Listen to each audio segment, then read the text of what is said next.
યુગ નિર્માણ પરિવારના સભ્યો આ રીતે વિચારે. લેખક શ્રીરામ શર્મા આચાર્ય. ઓડિયો 1. આપણે બદલાઈશું તો યુગ બદલાશે. ભાવિ મુશ્કેલીઓ અને તેમનો ઉદ્દેશ. બાળકો જ્યારે ખૂબ હઠ કરે છે, સમજાવવા કે મનાવવાથી માનતા નથી, ત્યારે શિક્ષકોએ તેમને બીજી રીતે પાઠ ભણાવવો પડે છે. માતા પિતા પણ આવા વખતે પોતાના બાળકો સાથે કડક વર્તન કરે છે અને ઘણી વખત એ કડકાઈ એટલી કઠોર હોય છે કે તેમને ઘણા સમય સુધી યાદ રહે છે અને હઠ કરતાં રોકે છે. સામાન્ય રીતે પાપ તથા ખરાબ કામ ન કરવા માટે ધર્મ શિક્ષણ આપવાનું અને અનીતિ પ્રત્યે ઘૃણા કરવાનું કાર્ય ચાલતું રહે છે.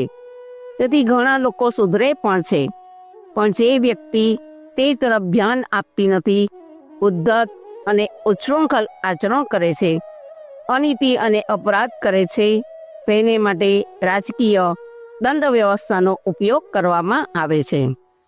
પોલીસ તેને પકડે છે, કેસ ચાલે છે, ન્યાયાધીશ દંડ કરે છે, ગુનેગારને જેલમાં લઈ જવામાં આવે છે, તેને ચાબુક મારવાથી લઈને સખત મજૂરી સુધીનું, ફાંસીની સજાથી લઈને આજીવન કારાવાસનું દુઃખ આપવામાં આવે છે.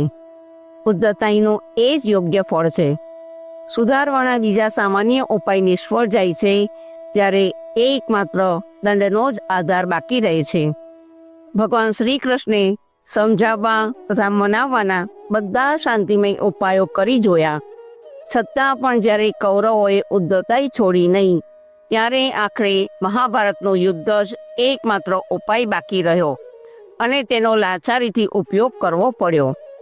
અસંખ્ય માણસો મરી ગયા, ઘણા પ્રમાણમાં રક્તપાત થયો, ધનજનની ઘણી છાની થઈ. એ શક્યતા પહેલેથી જ સ્પષ્ટ હતી, પણ થાય શું? દુષ્ટ જ્યારે કાબુ બહાર થઈ જાય છે ત્યારે તેને કાબૂમાં લેવા માટે બીજો કોઈ ઉપાય પણ હોતો નથી. કૂતરા શેરી તથા લત્તાઓમાં રહે છે. તેમના નાના મોટા ગુનાઓ લોકો સહન કરી લે છે, પણ જ્યારે તે હડકાયા બનીને લોકોને કરડવા લાગે ત્યારે તેમને મૃત્યુદંડ જ આપવામાં આવે છે. માનવભક્ષી ભાગોથી આખરે કેવી રીતે છૂટી શકાય? હાથી ગાંડો થઈને બેકાબૂ બની જાય અને શાંતિ માટે ભયરૂપ થઈ જાય છે, ત્યારે તેને નિર્દયતાથી વશમાં લાવવામાં આવે છે. માણસની બાબતમાં પણ આવું જ બને છે. તેણે એક નક્કી કરેલી મર્યાદામાં રહેવું જોઈએ. વાસના અને તૃષ્ણા પ્રત્યે એક મર્યાદા સુધી જ આકર્ષિત થવું જોઈએ. સંપૂર્ણ રીતે સ્વાર્થમાં જ ડૂબી જવું જોઈએ નહીં. સાર્વજનિક હિતનું, જનકલ્યાણનું પણ ધ્યાન રાખવું જોઈએ. જો તે એમ કરવાના બદલે સ્વાર્થમાં અંધ બનીને નરપશુ કે નરપિશાચ જેવું આચરણ કરવા લાગે છે, ત્યારે તેને કોઈ પણ રીતે સુધારવાનું જરૂરી બને છે. સીધી આંગળીએ ઘી નીકળતું નથી, ત્યારે આંગળી વાંકી કરીને પણ ઉદ્દેશ પૂરો કરવો પડે છે. ભગવાન એ જ કરે છે. લોકોના માનસને સમતોલ રાખવા માટે, તેમને નીતિ અને ધર્મની મર્યાદામાં રાખવા માટે માર્ગદર્શક યા દેવદૂત મોકલે છે. જ્યાં સુધી તેમના પ્રયત્નથી કામ ચાલે છે ત્યાં સુધી તેઓ કઠોરતાથી વર્તતા નથી, પણ જ્યારે સ્થિતિ બેકાબૂ બની જાય છે, લોકો ધર્મ અને સદાચારને નેવે મૂકી દે છે અને અનૈતિક ગુંડાગીરી તથા અત્યાચાર કરવા લાગે છે, ત્યારે તેમને યોગ્ય દંડ આપવા માટે ભયંકર, નિર્દયી તથા ઘાતકી ઉપાયો કરવા પડે છે. કલ્યાણકારી શિવ જ્યારે અનિતિથી ગુસ્સે થઈને ભયંકર રૂપ ધારણ કરે છે, ત્યારે 10 દિશાઓમાં હાહાકાર મચી જાય છે. તેમના ગળામાં પહેરેલ નાગ ઝેરી ફૂંફાડા મારે છે. ત્રિશૂળ અનેકના પેટ ચીરે છે. ડમરૂના અવાજથી 10 દિશાઓ કંપે છે. નરમુંડોથી તેમનો શૃંગાર સજાવવામાં આવે છે. અઘોરીના ખપ્પર લોહીથી ભરાઈ જાય છે. તાંડવના દરેક કંપનથી જ્વાળાઓ ઉઠે છે અને તે ગગનચુંબી દાવાનળથી વિશ્વનો કણે કણ દુઃખી થઈ જાય છે. તે જ્વાળામાં મેલના આવરણના દોષ, દુર્વિકારના બળવા તથા ગળવાની વિધિ થાય છે અને તે જાજલ્યમાન જ્વાળાઓમાં જે અયોગ્ય અનિચ્છનીય તથા અશુભ છે તે બધું જ બળીને નાશ પામે છે. ઘણી વખત આ ભયંકર દાવાનળમાં સૂકાની સાથે લીલા ઝાડ પણ બળી જાય છે. જેઓ નિર્દોષ હોય છે તેઓ પણ લપેટમાં આવી જાય છે. તેઓ નિર્દોષ દેખાય છે પરંતુ નિર્દોષ હોતા નથી. ગુનો કરવો તે એક પાપ છે, પણ તેને રોકવા માટે પ્રયત્ન ન કરવો એ ગુનો કરવા બરાબર જ છે. પોતાના કામથી કામ, મતલબથી મતલબ રાખનારની નીતિ એમ તો ભોળી તથા સરળ જણાય છે, પણ હકીકતમાં તે ખૂબ જ સંકુચિત, હલકી અને અસામાજિક નીતિ છે. માણસ સામાજિક પ્રાણી છે. તેની પ્રગતિ, શાંતિ અને સુરક્ષા સામાજિક સુવ્યવસ્થા પર જ આધારિત છે. તેથી તેણે વ્યક્તિગત સ્વાર્થ અને માનવતાવાદી આદર્શની રક્ષા માટે સામાજિક સુવ્યવસ્થા માટે યોગ્ય પ્રયત્ન કરવો જ જોઈએ. અનીતિ અને અવ્યવસ્થાને રોકવી જોઈએ. ચારે તરફ ફેલાયેલ પછાતપણાને દૂર કરવા માટે પૂરેપૂરો પ્રયત્ન કરવો જ જોઈએ. એ માણસની સામાજિક ફરજ છે ને તે વ્યક્તિગત કાર્યોની જેમ જરૂરી છે. કોઈ વિચારશીલ વ્યક્તિ જો પોતાના પછાત અને બગડેલ સમાજને સુધારવા માટે પ્રયત્ન કરતી ન હોય તો તેની એ અવગણના પણ દંડનીય ગુનો જ ગણાશે. ભગવાનની દંડ સંહિતામાં અસામાજિક પ્રવૃત્તિ પણ એક પાપ છે અને જેઓ ઉદાસીન રહીને પોતાના પૂરતા જ મર્યાદિત રહે છે તેઓ પોતાની નીચતા, સંકોચિતતા અને સ્વાર્થપરાયણતાનો દંડ બીજી રીતે ગુનેગારની જેમ ભોગવે છે. પોતાના લત્તામાં આગ લાગી હોય તેને બુઝાવવાનો પ્રયત્ન ન કરે અને કોઈ માણસ છાનોમાનો ઊભો રહીને તમાશો જુએ. એક માણસ ખૂન કરી રહ્યો હોય અને પાસે ઊભેલો બીજો કોઈ માણસ તેને રોકવાનો કે સમજાવવાનો પ્રયાસ ન કરે. પાડોશમાં ચોરી કે લૂંટ થઈ રહી હોય અને એ બધું જોતા રહેવા છતાં પણ જાહેર ન કરે ત્યારે તેની ટીકા કરવામાં આવશે. તે ફક્ત કાનૂની જ નહીં, નૈતિક દ્રષ્ટિએ પણ આખરે ગુનેગાર જ છે. કોઈની પાસે બંદૂક હોય અને પોતાના લત્તામાં લૂંટફાટ થતી હોય ત્યારે તે ગોળીબાર ન કરે તો તેની બંદૂક જપ્ત કરી લેવામાં આવે છે. સ્વરાજ્ય આંદોલનમાં જે ગામોની પાસેના ટ્રેનના પાટા ઉખેડવાના, તાર કાપવાના, ગોદામો લૂંટવાના વગેરે પ્રસંગો બનતા હતા ત્યારે તે ગામો ઉપર સામૂહિક દંડ નાખીને સરકાર પૂરેપૂરી નુકસાની વસૂલ કરતી હતી. સરકારનું કહેવું હતું કે દરેક નાગરિકની ફરજ છે કે તે સરકારી સંપત્તિની સુરક્ષાનું પૂરેપૂરું ધ્યાન રાખે અને કંઈક ભય જેવી બાબત હોય તો તેને રોકે, ગુનેગારોને પકડાવે. જે લોકો તેમ કરતા નહોતા તેમને વ્યક્તિગત ગુનો કર્યો ન હોય તો પણ ગુનેગાર માનવામાં આવતા અને દંડ કરવામાં આવતો હતો. આ દલીલ ભગવાનની પણ છે. તેમણે સામૂહિક સુખ શાંતિ અને સુવ્યવસ્થાની જવાબદારી દરેક માણસને સોંપી છે. પોતે ગુનો ન કરવો એટલું પૂરતું નથી, પરંતુ બીજાને ગુનો કરતા રોકવા એ પણ ફરજ છે. ખુદ ઉન્નતિ કરી સદાચારી બનવું એટલું જ પૂરતું નથી, પરંતુ બીજાને પણ તેવી સગવડતા મળે તે માટે પ્રયત્ન કરવો જોઈએ. જેઓ તે પ્રત્યે ઉદાસીન રહે છે તેઓ ગુનેગાર છે. ચોરીની જેમ બેદરકારી પણ ગુનો છે. સૂકાની સાથે લીલું બળવાની કહેવત પણ આવા લોકો પર જ લાગુ પડે છે. આગામી દિવસોમાં અસંખ્ય લોકોને અનેક જાતના દુઃખો સહન કરવા પડશે. મહાયુદ્ધ, ઠંડુ યુદ્ધ વગેરે અનેક જાતના કલેશ, ઉદ્વેગ તથા મુશ્કેલીઓ સામે આવશે. તેમને એવી થપ્પડ વાગશે કે તેનાથી દરેક વ્યક્તિને પોતાની આજની રીતિનીતિ બદલવા માટે લાચાર બનવું પડશે. આજે સફળતા અને ઉન્નતિના નશામાં માણસ ડોલતો રહે છે. હર્ષ, આનંદ અને સુખ સગવડતાના વાતાવરણમાં માણસનું અભિમાન ઉતારવા તથા સમજાવવાનું સાહસ કોણ કરે? આ મુશ્કેલીને મહાકાળની દ્રઢતા જ દૂર કરશે. તે દુર્ભાગ્ય તથા શોક સંતાપની એવી લાકડી વીંચશે કે જેના સખત ફટકા ખાઈ ખાઈને માણસ ચીસો પાડવા લાગશે અને એ ચીસોની સાથે જ તેને પોતાની ભૂલો શોધવાનું તથા સુધારવાનું યાદ આવશે. માર્ગ ભૂલેલાઓને રસ્તા પર લાવવાનો આ ઉપાય ઘાતકી છે. પણ તેની જરૂરિયાત પણ સ્વીકારવી જ પડશે. અગ્નિમાં તપાવવાથી જ સોનાનો મેલ દૂર થઈને તેનું સાચાપણું સાબિત થાય છે. પ્રકૃતિનો માર ખાઈને દુષ્ટતા પણ પીગળી જાય છે. દૂર નજર નાખીને જોવાથી આજની પરિસ્થિતિમાં તેનો આભાસ થાય છે. સરકારોના માધ્યમથી થનાર એક ત્રીજા વિનાશકારી વિશ્વયુદ્ધની પૂરેપૂરી શક્યતા છે. આ યુગના વૈજ્ઞાનિક યુદ્ધો ખૂબ ભયંકર અને બહોળા ક્ષેત્રને અસર કરનારા હોય છે. લાંબા કાળના સતત પ્રયત્નોથી જે કહેવાતી સભ્યતા અને સમૃદ્ધિનું નિર્માણ કરવામાં આવ્યું છે તેને આવી સ્થિતિમાં ખૂબ જ નુકસાન પહોંચશે. આજના યુદ્ધો થોડાક માણસોને મારી કાપીને જ પૂરા થઈ જતા નથી, પરંતુ પોતાની સાથે અનેક જાતની નવી મુશ્કેલીઓ તથા નવી વિકૃતિઓ ઉત્પન્ન કરે છે.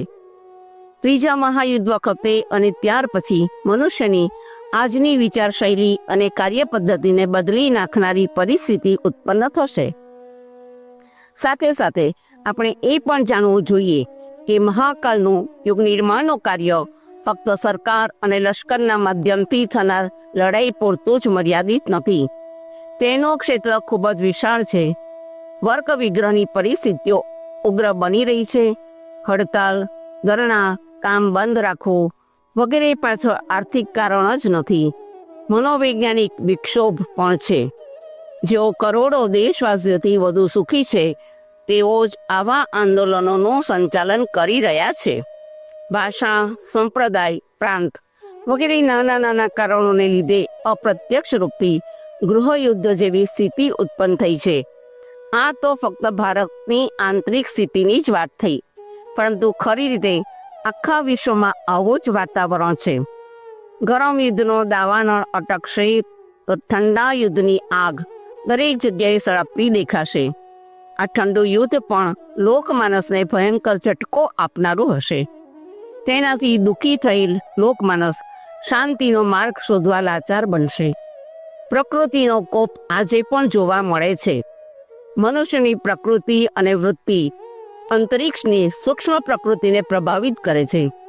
સતયુગમાં સજ્જનોચિત પ્રવૃત્તિઓ જ્યારે પોતાનું ફળ આકાશમાં પ્રવાહિત કરતી હતી ત્યારે તેને લીધે પૂરતો વરસાદ, ભરપૂર ધન ધાન્ય, પરિપુષ્ટ જલવાયુ, અનુકૂળ પ્રાપ્તિઓ, સુખમય પરિસ્થિતિ વગેરે ઘટનાઓના રૂપમાં સામે આવતા હતા.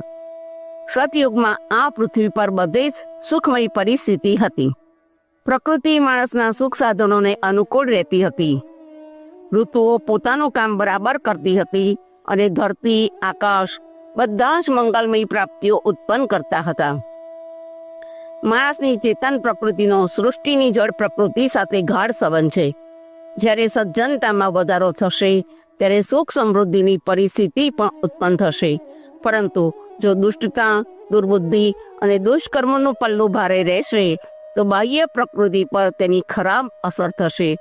દુષ્કાળ, ધરતીકંપ, જળગુનારત, અતિવૃષ્ટિ, અનાવૃષ્ટિ વગેરેનો ભય વારંવાર રહેશે અને તેનાથી માણસ અનેક જાતના દુઃખ પામતો રહેશે. લોકોના મનોવિકાર, માનસિક રોગો આકાશમાં એવું રેડિયો વિકિરણ ફેલાવે છે કે તેનાથી ધીમા અને ઝડપી શારીરિક રોગો અને આધિવ્યાધિની ઉત્પત્તિ અને વૃદ્ધિ થાય છે અને તેથી લોકોને હર ઘડી અસહ્ય દુઃખ વેઠવું પડે છે. ક્યારેક તો તે રોગ મહામારી અને સામૂહિક મંદવાડના રૂપમાં ફેલાઈ જઈને ભારે જાનહાનિ કરે છે. ગુનાઓમાં વધારો થવો તે પણ એક ભયંકર મુશ્કેલી છે. તે વધવાથી સમાજમાં એક જાતના ગૃહયુદ્ધની નહીં તો વ્યક્તિ યુદ્ધની પરિસ્થિતિ તો ચોક્કસ પેદા થઈ જાય છે. સહકાર અને સદભાવનાના અભાવમાં નથી તો વ્યક્તિની ઉન્નતિ થતી કે નથી સમાજ આગળ આવતો, પરંતુ અસહકાર અને દુર્ભાવને લીધે બધાની પ્રગતિમાં અવરોધ ઉત્પન્ન થાય છે અને જ્યાં આ જાતની દુર્બુદ્ધિ ફેલાય છે ત્યાં આખા પરિવારને ડૂબાડે છે.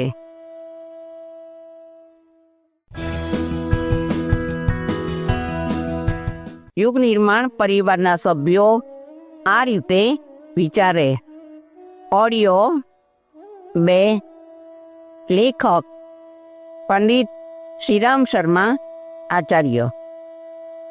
આ રીતે દસે દિશાએથી દુઃખ અને મુશ્કેલીઓ માણસને ચૂંથે છે ત્યારે દુઃખનો અનુભવ થાય છે. કુટુંબમાં બધા વિરોધી હોય, બાળકો ઉચ્છૃંખલ હોય, વૃદ્ધ લોકો પણ દુરાગ્રહી હોય તો ઘર નરકમય બની જાય છે. શરીરના અંગે અંગમાં છુપાયેલ રોગ રાત દિન પીડા આપે છે. જેમની ઉપર અનેક ઉપકારો કર્યા હતા તે પણ હૃદયને દુઃખ પહોંચાડે છે. વધેલી તૃષ્ણા અને વિલાસિતા પ્રમાણે આર્થિક સાધનો મળતા નથી. મિત્રોના રૂપમાં વિશ્વાસઘાતી વ્યક્તિઓ ચારે તરફ જોવા મળે છે. આવી પરિસ્થિતિ ચિંતા, ભય, શોક, નિરાશા, ક્ષોભ અને ઉદ્વેગનું વાતાવરણ સર્જે છે. ત્યારે માણસનું શરીર અને મન ચિંતાની આગમાં બળતા રહે છે અને એવી હૃદયદ્રાવક પીડા થાય છે કે માણસ ગાડાની માફક જેમ તેમ કરીને અથવા આત્મહત્યા કરીને તે દુઃખ તથા પીડાથી છુટકારો મેળવતો જોવા મળે છે. વ્યક્તિગત અને સામૂહિક દુષ્ટતાના દાવાનળમાં માણસને રોબે રોમ બળવું પડે છે. તેને નરક ન કહીએ તો બીજું શું કહીશું? યુદ્ધ, વિનાશ તથા પ્રાકૃતિક કોપની વાત તેનાથી જુદી છે. તે માણસનું બધું જ અવળું સવળું કરી દેશે.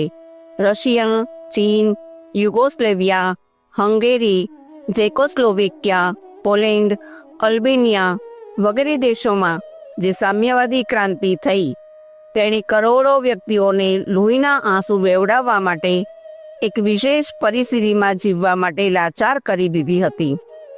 આ પરિવર્તન પ્રકૃતિના કોપથી પણ વધુ ભયાનક અને ઘાતકી હતું.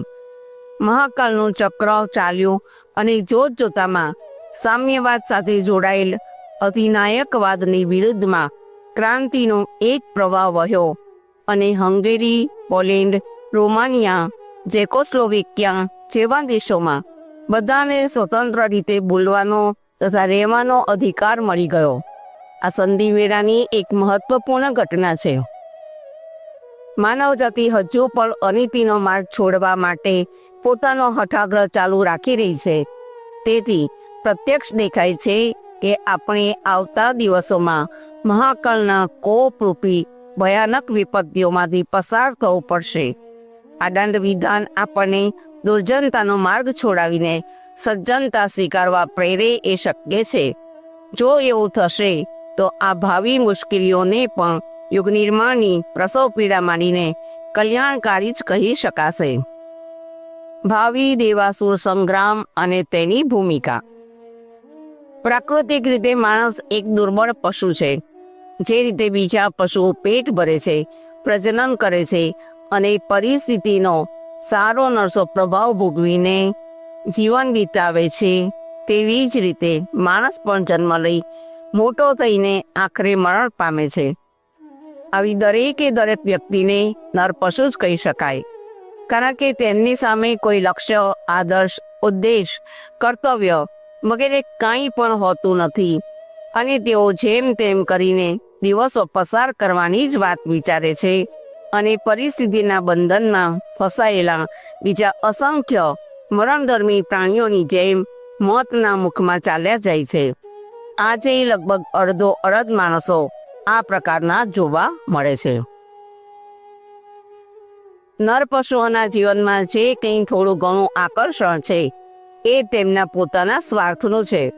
તેઓ પોતાની વ્યક્તિગત જરૂરિયાતની પૂર્તિ, ઈચ્છાઓની તૃપ્તિ અને અભાવોની પૂર્તિ માટે યથાયોગ્ય પુરુષાર્થ કરે છે. જેમની સામે આ આકર્ષણ નથી હોતું તેઓ ભૂખ, અભાવ, દંડ, અસહકાર, તિરસ્કાર વગેરે દુઃખોના ભયને લીધે જ થોડો ઘણો પુરુષાર્થ કરે છે.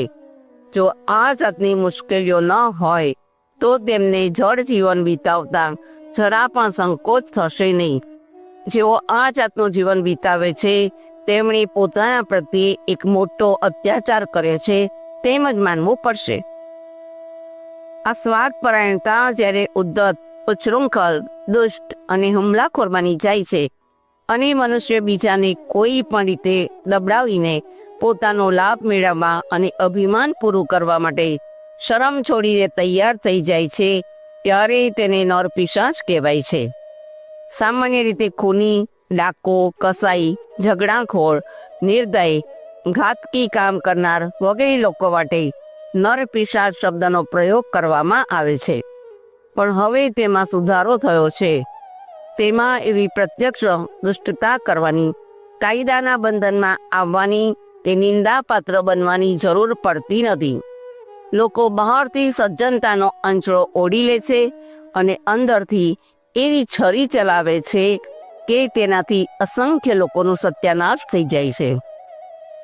દાખલા તરીકે, નશાકારક પદાર્થોના ઉત્પાદકો, પ્રચારકો અને વેચનારાઓ બહારથી સીધા સાદા લાગે છે, પણ તેમનું બુદ્ધિ, ધન તથા પુરુષાર્થ કેટલાય લોકોનો બહુ ખરાબ રીતે આર્થિક, નૈતિક અને શારીરિક નાશ કરી નાખે છે.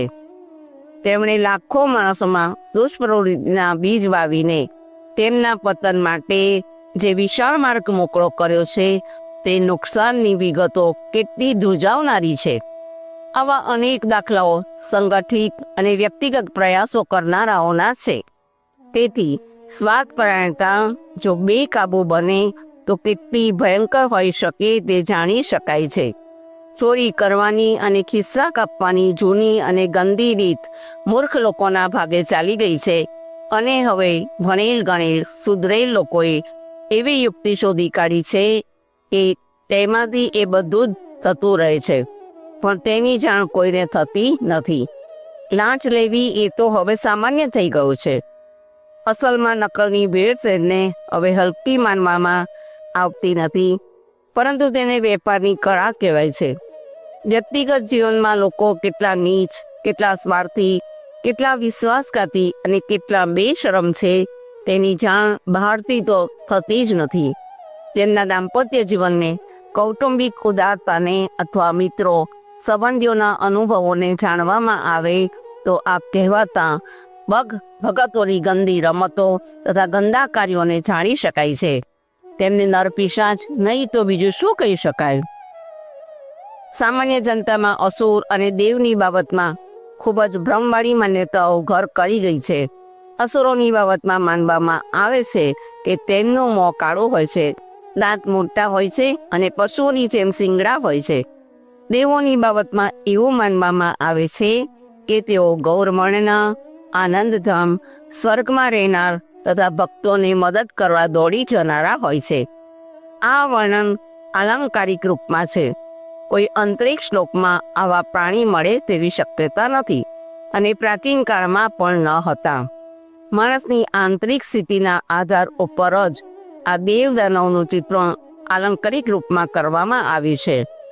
કાળું મોં એટલે કલંકની કાળાશ, અપયશ, નિંદાભર્યું ઘૃણિત જીવન. મોટા દાંત એટલે વધુ ખાવા, વધુ ભોગવવાની દુષ્પ્રવૃત્તિ. શિંગડા એટલે કે બીજાની સાથે દુષ્ટતાભર્યું વર્તન કરવું, તેમને સતાવવા, દુઃખી કરવાની આદતો વગેરે. આ દુર્ગુણો જે કોઈ માણસમાં હોય તેને અસુર જ કહેવો જોઈએ, પછી ભલે તે ઉજળા રંગનો તથા સ્વરૂપવાન કેમ ન હોય. આ રીતે જેનામાં ઉદારતા, સંયમ, પરમાર્થ, સેવા વગેરે દુષ્પ્રવૃત્તિઓ એક એકથી ચડિયાતી હોય તેને દેવ કહેવો જોઈએ. દેવને હંમેશા પૂજવામાં આવે છે, તેમનો યશ ગાવામાં આવે છે, તેમના શોક સંતાપ ઓછા થાય છે. આ રીતે જેઓ આત્મનિરીક્ષણ કરે છે તેઓ દેવ કે અસુરને જુદા પાડી શકે છે. તેમનો સમય, શ્રમ, ધન, ચિંતન વગેરે કેટલા સ્વાર્થમાં રાજે છે, કેટલા પરમાર્થમાં રત છે તેની બહારના બીજા લોકોને ખબર હોતી નથી. તેથી તેનો હિસાબ આપણે પોતે જ કરી શકીએ છીએ. આપણી આંતરિક સ્થિતિ જ આપણને દેવ અથવા અસુરની હરોળમાં બેસાડી શકે છે. પરિવર્તનની ભાવિ ઘડીઓમાં આપણે મહાકાલના પગ નીચે કચડાઈ જવાનો દંડ ભોગવવો છે કે ઈશ્વરના કાર્યમાં જોડાઈને તેના પાર્ષદોની હરોળમાં ઊભા રહીને વિજય મેળવવો છે, તેનો નિર્ણય આપણે પોતે જ લઈ શકીએ છીએ. નર પશુઓ અને નર પિશાચોનો જ્યારે સંસારમાં વધારો થશે ત્યારે અનેક મુશ્કેલીઓ અને અસંખ્ય સમસ્યાઓ પેદા થશે અને આ વધારે પ્રમાણ જ્યારે ચિંતાજનક સ્થિતિ સુધી પહોંચી જાય છે ત્યારે ઈશ્વરની આ પરમપ્રિય સૃષ્ટિના સત્યાનાશનો ભય ઊભો થાય છે. એમ થતાં તેને બચાવવા માટે ઈશ્વરે તેમાં વચ્ચે પડવું જ પડે છે, અવતાર લેવો પડે છે. ગીતામાં આ તથ્યનું જ ભગવાને સ્પષ્ટીકરણ કર્યું છે કે જ્યારે જ્યારે ધર્મની હાનિ અને અધર્મમાં વધારો થાય છે, ત્યારે સાધુતાનું સંરક્ષણ અને દુષ્ટતાનો નાશ કરવા માટે હું અવતાર લઉં છું.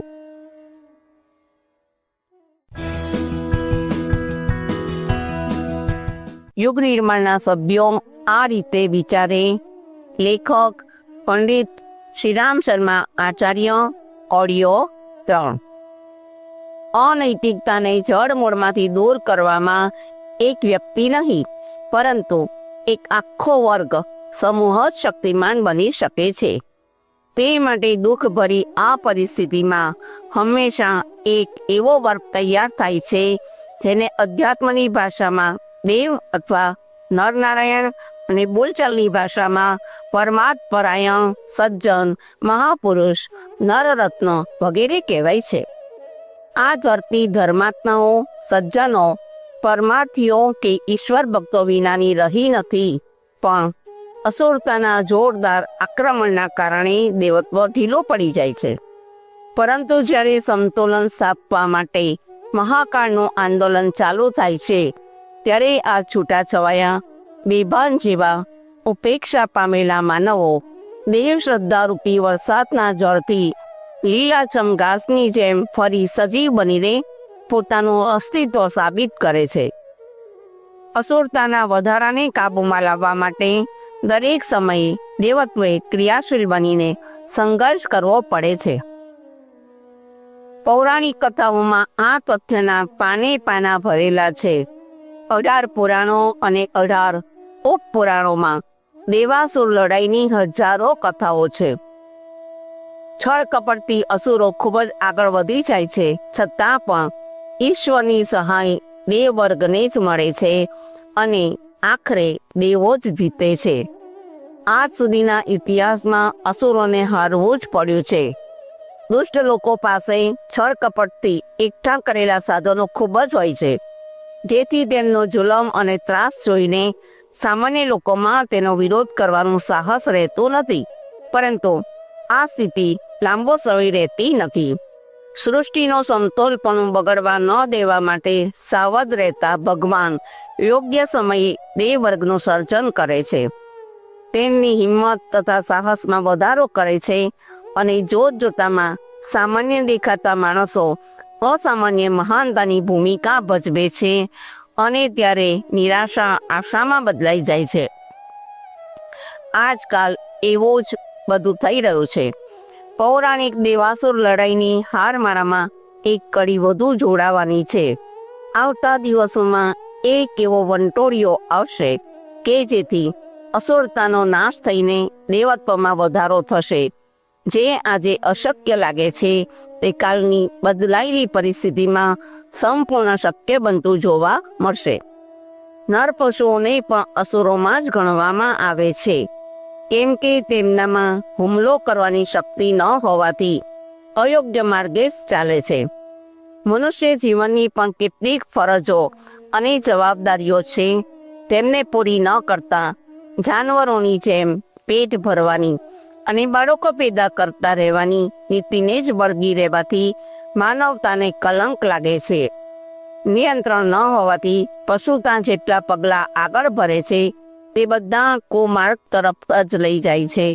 તેથી આ જાતના લોકોની ગણતરી પણ ધરતી પરના ભારરૂપ લોકોમાં જ કરવામાં આવે છે. નર પિશાચ અને નર પશુ બંને મળીને એક અસુર વર્ગ બને છે અને તેઓ સંસારમાં બધા દુઃખો તથા મુશ્કેલીઓ ઊભી કરવા માટે જવાબદાર છે. જે રીતે શહેરની ગંદકીને સાફ કરવાની જવાબદારી હરિજન વર્ગ બજાવે છે, તેવી જ રીતે અસુરતા દ્વારા ઉત્પન્ન કરવામાં આવેલી બધી જ વિકૃતિઓ અને મુશ્કેલીઓને દૂર કરવાની જવાબદારી દેવ વર્ગની છે. તેઓ આ કાર્ય હંમેશા કરતા જ રહે છે.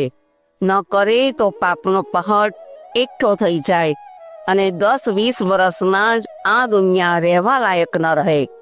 જ્યારે શહેરમાં શીતળા, પ્લેગ, કોલેરા, મલેરિયા વગેરે રોગચાળો ફેલાવાનો ભય ઊભો થાય છે, ત્યારે 100 ગણા ઉત્સાહથી તેની સફાઈનું કાર્ય પૂરું કરવામાં આવે છે. તેવી જ રીતે આજે આ સફાઈની ખૂબ જ જરૂરિયાત છે. લશ્કરના સૈનિકો આમ તો હંમેશા સાવચેત જ રહે છે, પણ જ્યારે દુશ્મનોના હુમલાનો ભય સામે હોય છે, ત્યારે સીમા રક્ષક સિપાહીઓ 4 ગણી સાવધાની રાખીને જવાબદારીપૂર્વક ફરજ બજાવે છે. આજે માનવજાત સામે ખૂબ ભયંકર ખતરો ઊભો થયો છે. આ દુનિયાના ખૂણે ખૂણામાં અસુરતાના હુમલાના કારણે દોડાદોડી થઈ રહી છે. આ અયોગ્ય સ્થિતિનું નિવારણ કરવાની જવાબદારી દેવવર્ગની છે અને તેમણે જ તે અદા કરવી પડશે. અનાદિકાળથી એવું થતું આવ્યું છે. અસુરતાના ઉપદ્રવોને દૂર કરવા માટે દેવો પૂરી તૈયારી સાથે મેદાનમાં આવે છે. તેને લીધે જ દેવાસુર સંગ્રામ થાય છે અને આખરે ઈશ્વરના સંરક્ષણમાં દેવોના વિજયની સાથે પરિત્રાણાય સાધુ નામ વિનાશાય ચ દુષ્કૃતમ નો ઉદ્દેશ પૂરો થાય છે. હવે ફરીથી એવું જ થવાનું છે. જ્યારે દૈવી પ્રકૃતિ અસુરતાનો વિરોધ કરવામાં ઢીલી પડી જાય છે, ત્યારે જ તે વધે છે. જ્યારે સૂર્ય આથમી જાય છે, ત્યારે જ રાત્રિ આવે છે. જ્યાં પ્રકાશ હોય ત્યાં અંધારું ક્યાંથી રહે? તેવી જ રીતે આદર્શવાદી શ્રેષ્ઠ ભાવનાઓ જ્યારે માણસની અંદર તીવ્ર લહેરો પેદા કરે છે, ત્યારે અસુરતાને પગ મૂકવાનો અવસર જ ક્યાંથી મળે? દેવત્વને બળવાન, પ્રબળ તથા પુષ્ટ બનાવવાથી જ અસુરતાને દૂર કરનારું વાતાવરણ આપમેળે તૈયાર થઈ જાય છે. તેમાં સંઘર્ષના અવસરો પણ આવે છે. કીડીઓને મળતી વખતે જ પાંખો ઉગે છે. તેઓ દીવાને બુઝાવવા માટે તેના પર હુમલો કરે છે અને તે ખોટા પ્રયત્નમાં તેઓ ખુદ જ બળી મરે છે. દેવત્વમાં વધારો થવાથી આસુરી તત્વો પણ આક્રમક બને છે અને આખરે પોતાના ખરાબ કાર્યોને લીધે વિનાશના ખાડામાં પડીને નાશ પામે છે. આજના અસુરતાના અંધકારને દૂર કરવા માટે જ દેવત્વના જાગરણ અને પોષણની તૈયારી કરવાની છે. શક્તિશાળી દેવત્વથી એવો વ્યાપક પ્રભાવ પેદા થશે કે લોકોમાં પશુતા અને પિશાચ વૃત્તિના ખરાબ પરિણામોને સમજી શકવા યોગ્ય વિવેક જાગૃત થશે અને તેઓ દુષ્પ્રવૃત્તિઓનો ત્યાગ કરવાનું સાહસ કરી શકશે. દેવત્વમાં વધારો થવાથી માનવીના મન પર છવાયેલા બધા જ પાપો ધોવાઈ જશે અને આજે નરક બની ગયેલી ધરતી કાલે સ્વર્ગીય સુખ શાંતિવાળી બની જશે. આવતા દિવસોમાં દેવાસુર સંગ્રામ થવાનો છે. તેમાં માણસો પરસ્પર લડશે નહીં, પરંતુ આસુરી અને દૈવી પ્રવૃત્તિઓમાં પોતપોતાના અસ્તિત્વ માટે જોરદાર લડાઈ થશે. અસુરતા પોતાનો પગદંડો જમાવી રાખવા માટે અને દેવત્વ પોતાની સ્વર્ગની શક્યતાઓને સાકાર કરવા માટે મરણીય પ્રયાસ કરશે. આ વિચારોની લડાઈમાં દેવત્વની જીત થવાથી દરેક વ્યક્તિને યોગ્ય ન્યાય, સ્વાતંત્ર્ય, આનંદ, સાધનો અને સંતોષ મળવાની પરિસ્થિતિઓ પેદા થશે. આજે ચારેય બાજુ અસુરતાનું સામ્રાજ્ય છે. દેવત્વ વેરવિખેર અને ઢીલું પડ્યું છે. આજે દેવત્વએ સંગઠિત થઈને યુગની જરૂરિયાત અને ઈશ્વરની ઈચ્છાને પૂરી કરવા માટે તૈયાર થવાની જરૂર છે. જે આત્માઓમાં દૈવી પ્રકાશનો યોગ્ય અંશ મોજૂદ છે, તેમના અંતરાત્મામાં યુગનો પોકાર સાંભળવાનો અને પોતાની પવિત્ર ફરજને બજાવવાનો પોકાર સંભળાઈ રહ્યો છે. પણ હજુ તેની ગતિ ધીમી હોવાથી તેને પ્રોત્સાહન આપવાની જરૂર છે. યુગ નિર્માણ યોજનાની અંદર એ જ ઉદ્દેશ પૂરો કરવામાં આવી રહ્યો છે. દેવ પ્રકૃતિની અસંખ્ય વ્યક્તિઓ પોતપોતાના સ્વાર્થને તિલાંજલિ આપીને વિશ્વના નિર્માણમાં ઐતિહાસિક મહાપુરુષોની જેમ કાર્યો કરશે અને આજકાલ જે પાશવિક અને પૈશાચિક પ્રવૃત્તિએ લોકમાનસ ઉપર પોતાની કાળી ચાદર બિછાવી રાખી છે તેને દૂર કરશે. અનાચારનો અંત આવશે અને દરેક વ્યક્તિ પોતાની ચારેય બાજુ પ્રેમ, સૌજન્ય, સદભાવ સહકાર, ન્યાય, આનંદ, અનુકૂળતા અને સજ્જનતા ભરી શુભ શાંતિનો અનુભવ કરશે. આ શુભ દિવસને લાવવાની જવાબદારી 2 વર્ગની છે. તેણે જ જાગવાનું છે, તેણે જ સંગઠિત થવાનું છે, તેણે જ અવિવેકની સામે લડાઈ કરવા તૈયાર થવાનું છે. તે જેટલા વહેલા પોતાની જવાબદારી નિભાવવા તૈયાર થઈ શકે તેટલું જ જલ્દી નવયુગનો સુવર્ણ પ્રભાત ઉગશે અને આપણે એ જોઈને ધન્ય બનીશું.